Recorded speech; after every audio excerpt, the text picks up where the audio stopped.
गजबे बतुहारू सामान ए गोरी ले ले बुलाई कन सन के जान ए गोरी। सोलह उमरिया बपतली कमरिया हो चल तर रहिया में लपेल कमरिया हो। गजबे बतुहारू सामान ए गोरी ले ले बुलाई कन सन के जान ए गोरी।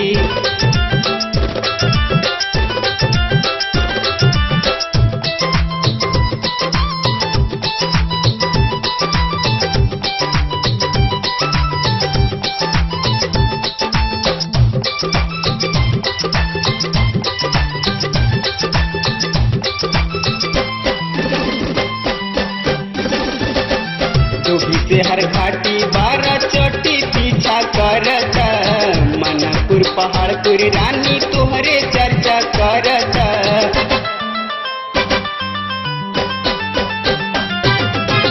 चोटी से हर घाटी बारह चोटी पीछा करत मनपुर पहाड़पुर रानी तोहरे चर्चा करत।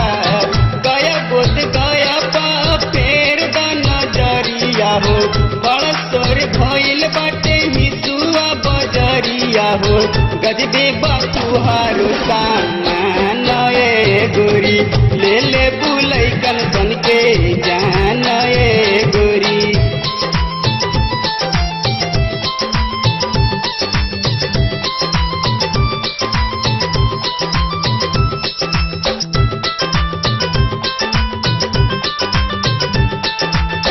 फतेहपुर लखाईपुर कारियापुर तोहरे प्यार में रजौली बजरगंज नजरगंज इंतजार में।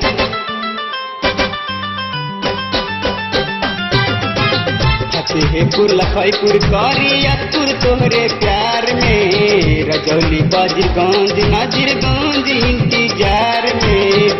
पटना जहानाबाद पा फेर द नजरिया हो तोहरे पे मारा तारे यार सहरिया हो। गजबे बतुहारू सामान ए गोरी ले ले बुलाई कन सन के जान ए गोरी।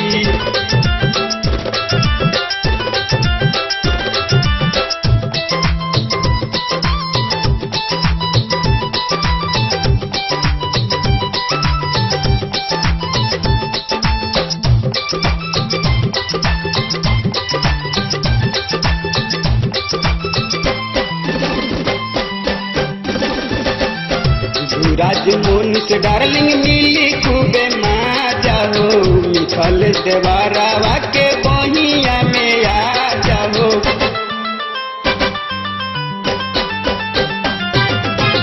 गुडू राजमोहन से डार्लिंग मिली खूबे माजा हो मिथल देवारावा के बहिया में आ जाओ। बेटौरा नगरिया पर फेर द नजरिया हो मनुष्य धरी तो के पतली कमरिया हो। गजबे बतुहारू सामान ए गोरी ले ले बुलाई कन सन के जान ए गोरी। सोलह उमरिया बपतली कमरिया हो चल तर रहिया में लपेल कमरिया हो।